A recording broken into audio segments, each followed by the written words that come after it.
우리가 인생을 살아갈 때 하나님이 정말 살아 계시는구나 이런 경험을 할 때도 있지만, 오히려 또 반대로 하나님은 정말 살아 계시는 것인가, 하나님이 살아 계시다면 나에게 어떻게 이런 일이 벌어질 수 있는가, 이런 일들 또한 경험하게 됩니다. 우리가 시선을 세상으로 돌려보아도 하나님이 계신 게 맞나? 하나님이 계시다면 어떻게 이런 일들이 일어날 수가 있나? 하나님이 계시다면 어떻게 저런 악인이 득세하도록 내버려 두실 수 있나? 이런 일들을 오히려 수없이 만나게 됩니다. 오늘 시편 73편은 그런 일들로 인하여서 믿음이 흔들린 시편 기자의 시입니다. 1절과 2절을 보면, 하나님은 마음이 정직한 사람과 마음이 정결한 사람에게 선을 베푸시는 분이건만 나는 그 확신을 잃고 넘어질 뻔했구나. 그 믿음을 버리고 미끄러질 뻔했구나. 지금 시편 기자가 하는 말이 뭡니까? 하나님, 저 하나님 떠날 뻔했어요. 저 믿음 버릴 뻔했어요. 라고 하는 것입니다. 하나님은 마음이 정직하고 정결한 사람에게 복을 주시는 분이라고 믿어왔는데, 나는 이런 어려운 일을 겪고 어떻게 저런 악한 사람은 또 저렇게 잘 될 수 있느냐 하는 겁니다. 하나님이 정말 살아 계시고 약속을 지키시는 하나님이라면 어떻게 이런 일이 나에게 일어날 수 있느냐는 거죠. 그래서 3절부터 11절을 보면 구구절절 악한 자가 잘 되는 것에 대해서 하나님께 고자질하는 내용이 그대로 기록이 되어 있습니다. 결국 시편 기자가 12절과 13절에 이런 말을 하는데요. 그런데 놀랍게도 그들은 모두가 악인인데도 신세가 언제나 편하고 재산은 늘어만 가는구나. 이렇다면 내가 깨끗한 마음으로 살아온 것과 내 손으로 죄를 짓지 않고 깨끗하게 살아온 것이 허사라는 말인가? 이것을 좀 더 또 의역해 보면, 하나님, 나 진짜 하나님한테 속은 것 같아요. 하나님, 저한테 사기치신 겁니까? 지금 이런 이야기를 사실 하고 있는 겁니다. 특별히 우리가 사는 이 시대에 너무 안타까운 것은 예수님을 믿다가 예수님을 떠난 사람들입니다. 우리가 어제도 이 히브리서 말씀을 통해서 함께 나누었지만, 히브리서 기자가 그 히브리서를 기록할 당시에 예수를 믿었던 수많은 히브리인 그리스도인들이 고난이 오고 핍박이 오고 환란이 오니까 그 믿음을 저버리고 다시 옛 생활로 돌아가 버리는 그 모습을 안타까워하면서, 정말로 예수를 믿고 구원의 기쁨을 맛보고 하나님 나라의 영광과 성령의 역사를 경험하고도 구원을 잃어버린 사람이 있는가 하는 부분에 대해서 우리가 어제 나누었었잖아요. 실제로 우리 주변에 예수님을 그렇게 열심히 뜨겁게 믿다가도 신앙을 다 버리고 예수님으로부터 등을 돌려버린 경우들을 우리는 종종 직간접적으로 경험하게 되죠. 세상이 또한 악한 것을 보니까 하나님이 계시다면 이럴 수가 없는 것입니다. 그러니까 하나님을 믿을 수가 없다고 또 그 사람들은 이야기하는 거죠. 사랑하는 성도 여러분요, 마귀가 믿는 사람들이 하나님을 떠나가게 만들려고 이 세상의 악과 특별히 이 고통의 문제를 가지고 성도들의 믿음을 흔들고 있다는 사실을 분명하게 하셔야 합니다. 이 악이 세상에서 득세하는 부분, 또 여전히 예수를 믿음에도 불구하고 우리의 삶에 해결되지 않는 어떤 고난이나 또 어떤 어려움의 문제로 인한 고통들, 여러분, 예수 믿어도 우리의 삶에 고통은 찾아오거든요. 그래서 이러한 것, 악과 고통의 문제로 성도들의 믿음을 마귀가 흔들고 있다는 것입니다. 그런데도 왜 하나님은 가만히 계실까요? 하나님께서 분명하게 역사해 주신다면, 소위 말해서 엘리야 선지자가 갈멜산에서 바알과 아세라 선지자들과 영적 싸움을 하잖아요. 누가 진짜 하나님이냐 한번 내기해보자.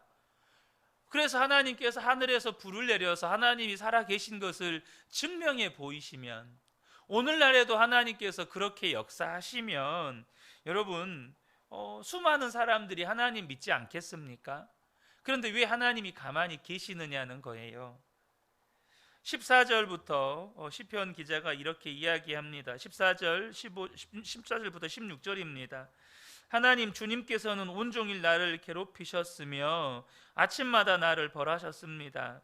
나도 그들처럼 살아야지 하고 말했다면 나는 주님의 자녀들을 배신하는 일을 하였을 것입니다.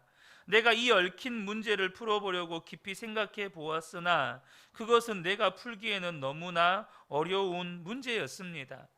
이 악과 이 고통의 문제, 그러니까 시편 기자의 마음에도 믿음이 흔들리면서 이 부분에 대해서 스스로가 이 얽히고 설킨 이 문제에 대해서 뭔가 풀어보고 답을 찾아보려고 했지만 도무지 자기의 힘으로는 이해도 안 되고 풀어지지도 않는 거예요.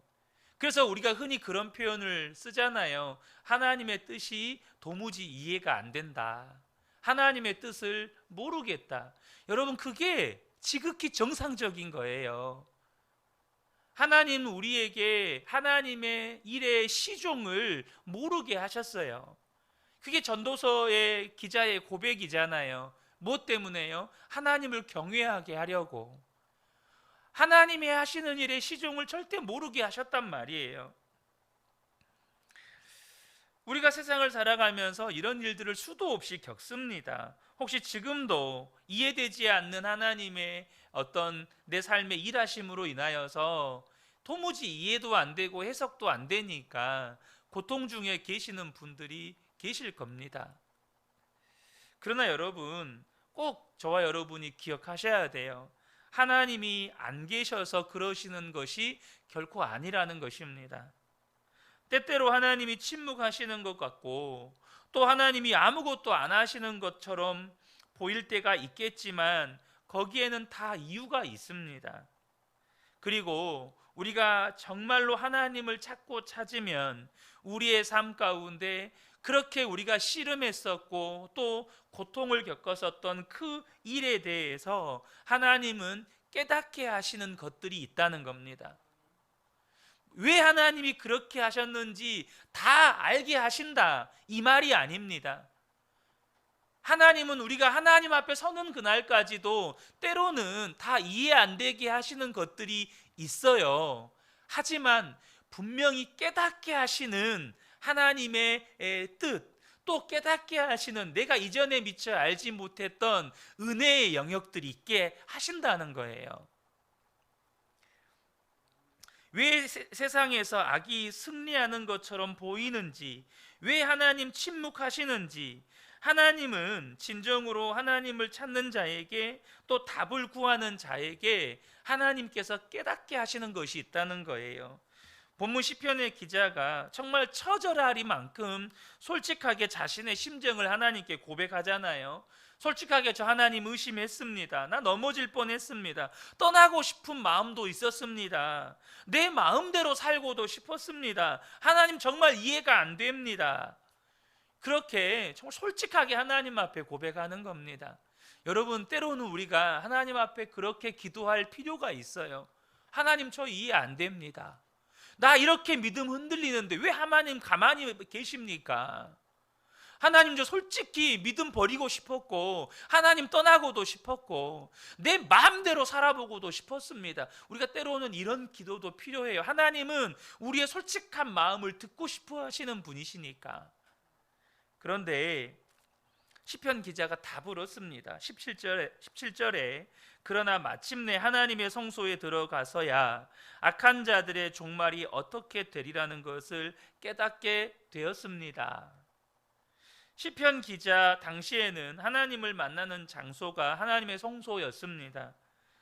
그런데 우리식으로 말하면 이것은 예배당에 나왔다라는 의미가 아닙니다. 그것은 내가 말씀 앞에 섰다, 그러니까 말씀을 읽었다, 말씀을 묵상했다, 말씀을 곱씹었다, 혹은 기도했다, 이런 뜻입니다. 우리에게는 성소가 따로 있지 않아요. 이 예배당이 결코 성소가 아닙니다. 여러분, 우리 자신이 성소입니다. 하나님은 우리 안에 오셨고 우리를 하나님의 성전 삼으셨습니다. 그래서 우리가 여러분 구약 시대에는 성소에 나아가서 기도했고 성소에 나아가서 하나님의 말씀을 들었지만 지금은 어떻습니까? 우리가 하나님의 성전이기 때문에 우리가 있는 삶의 자리에서 말씀을 펴서 읽으면, 그 말씀으로 주님 앞에 나아가면 거기서 주님을 만나고, 또 거기서 주님 앞에 엎드려 기도하면 거기서 주님을 만나는 거예요. 그리고 비로소 우리의 믿음의 눈이 열리는 거죠.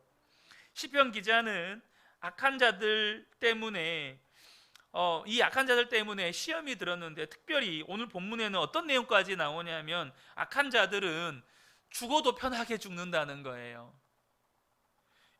그렇게 악하게 살았으면 죽을 때는 진짜 악인은 딱 저렇게 죽는구나, 하나님이 이렇게 보여주시면 얼마나 좋아요. 근데 악한 자들은 죽는 것조차도 너무 편안하게 죽는 거예요. 사람들은 누구나 다 어려운 일을 겪기 마련인데 이 자기가 본 악한 자들은 그런 것도 없어요. 그런데 시편 기자가 하나님의 성소에 나아가서 깨달았습니다. 뭘 깨달았다는 겁니까? 죽음이 끝이 아니라는 것입니다. 죽음 이후에 하나님의 심판이 있다는 거예요. 하나님께서 시편 기자에게 그것을 깨닫게 하셨습니다. 여러분, 아까도 말씀드렸지만 왜 하나님이 그렇게 하시는지에 대한 이유는 설명은 아닙니다. 그걸 깨닫게 해주신 건 아니에요. 왜 악인이 형통하고 악인이 하는 일마다 잘 되고 악인은 정말로 세상에서 득세하고 죽음까지 편하게 만드시는가, 그 이유를 말씀해 주신 건 아닙니다. 하지만 죽음 이후에 심판이 있음에 대해서 하나님이 분명하게 깨닫게 해주시는 거예요. 18절 19절에 주님께서 그들을 미끄러운 곳에 세우시며 거기에서 넘어져서 멸망에 이르게 하십니다. 그들이 갑자기 놀라운 일을 당하고 공포에 떨며 자취를 감추며 마침내 끝장을 맞이할 것입니다. 우리가 세상을 살아가는 동안에 어떤 때는 믿음이 휘청거리는 순간을 만나게 되죠. 육신의 눈으로는 도무지 하나님이 이해가 안 되고 심지어 하나님 살아계심에 대해서 의심까지 들을 때도 있습니다. 그러나 그때 우리가요, 내가 보고 듣는 것으로 속단하시면 안 된다는 거예요. 여러분, 사람은요 진짜를 보지 못하는 존재들입니다. 여러분은 죽음 이후가 보이십니까? 지금도 실제하는 영원한 하나님의 나라가 보이십니까? 여러분, 우리의 삶의 가장 중요한 요소입니다. 죽음 이후에 되어질 일.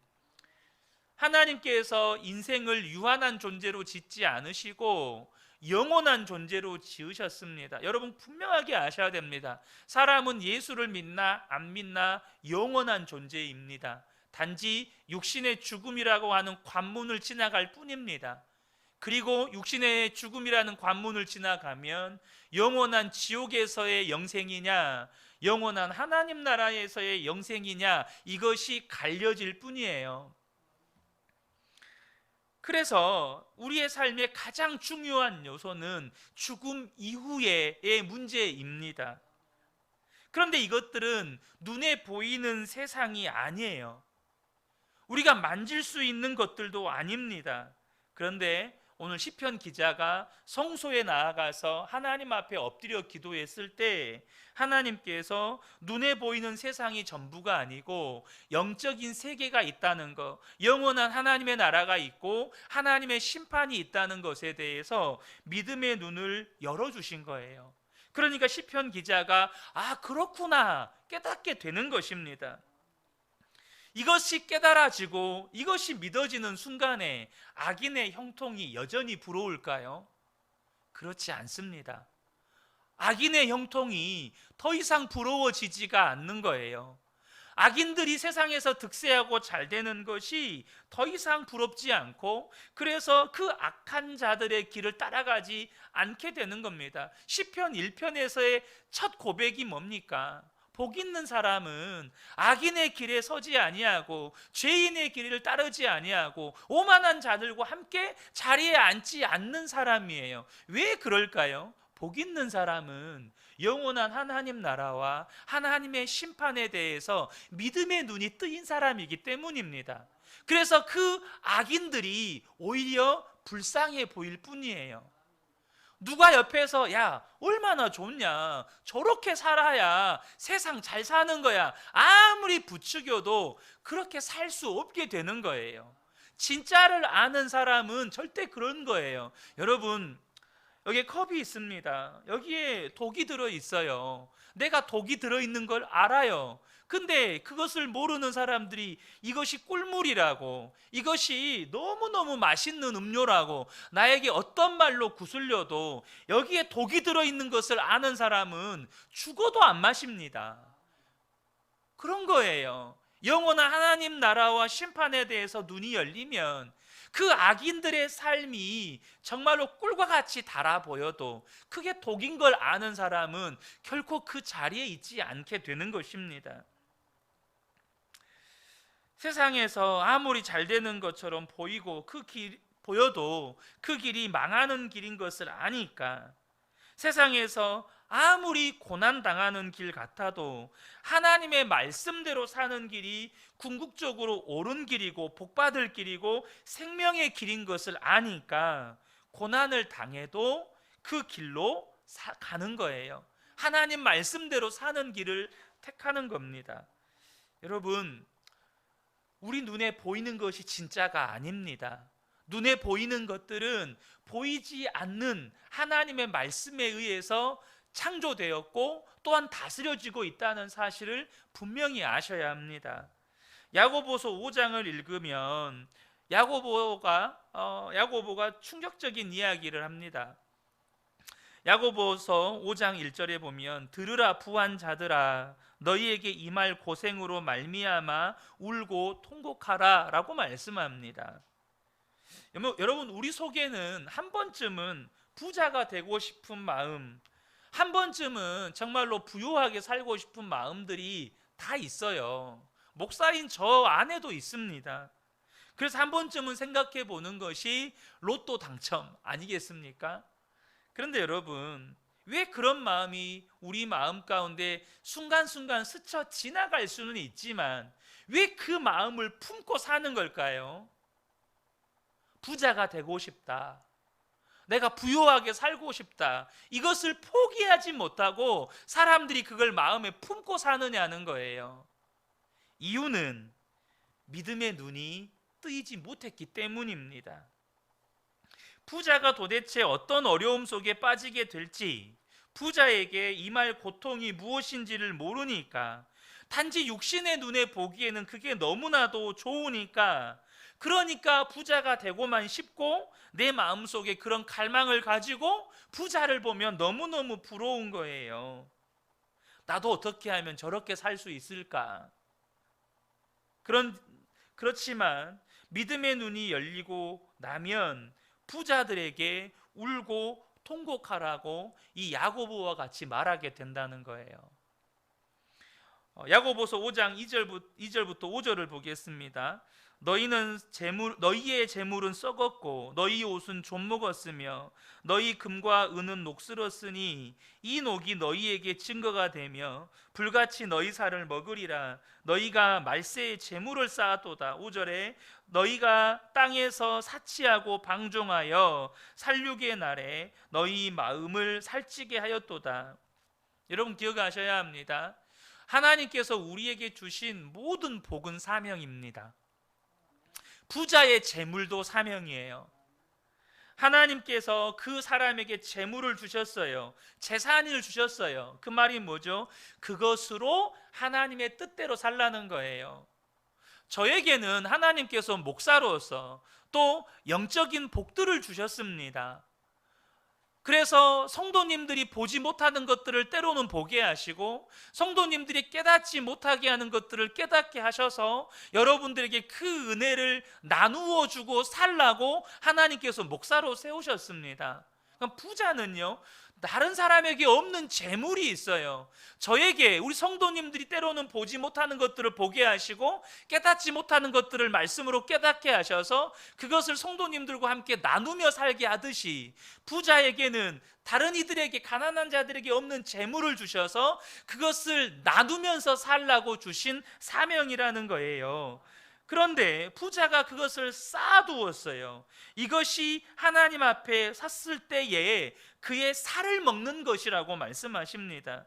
말세에 할 수 있는 대로 자기의 주신 그 재물로 또 그 돈으로 어려운 사람들을 도와주고 먹여주어야 하는 그 부자가 복이 있는 거예요. 그런데 그것을 쌓았어요.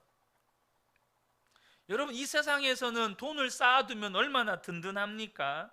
그런데 여러분, 하나님 앞에 갔을 때 쌓아둔 그 돈은 뭐가 될까요? 하나님의 심판의 이유가 되는 겁니다.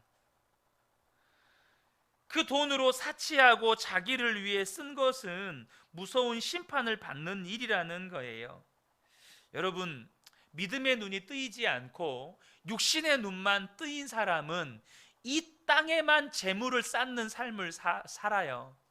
주님이 뭐라고 말씀하셨습니까? 이 땅에 재물 쌓지 말고 하나님 나라의 창고에다가 재물 쌓으라고 말씀하셨습니다. 사랑하는 성도 여러분, 저와 여러분이 분명하게 계셔야 합니다. 예수님이 내 안에 계셔요.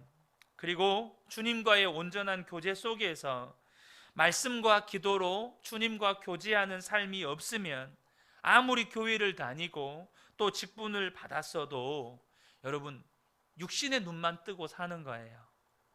믿음의 눈은 여전히 감겨 있는 겁니다. 우리는요, 분명히 마지막 날에 악한 자가 어떻게 될 것을 보게 될 겁니다.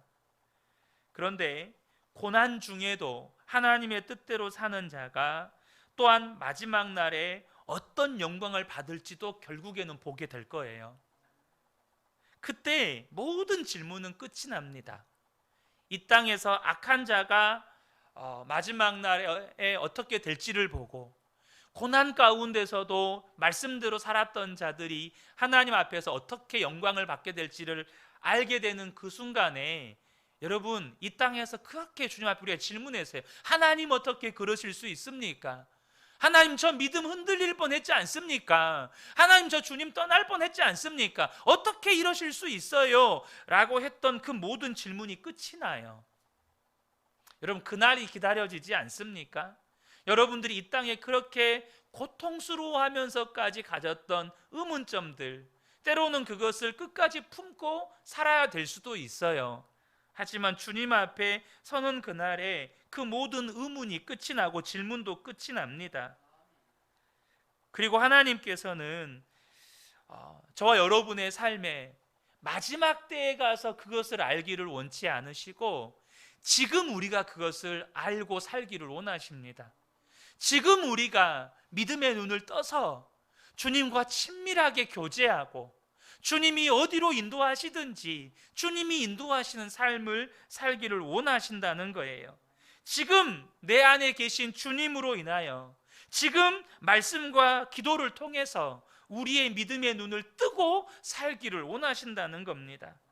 사랑하는 성도 여러분, 그러므로 저와 여러분이 꼭 기억하셔야 돼요. 성도의 삶은 뭘까요? 지금 나와 함께 계시는 주님의 손을 붙잡고 사는 거예요. 23절부터 25절까지 그러나 나는 늘 주님과 함께 있으므로 주님께서 내 오른손을 붙잡아 주십니다. 주님의 교훈으로 나를 인도해 주시고 마침내 나를 주님의 영광에 참여시켜 주실 줄 믿습니다.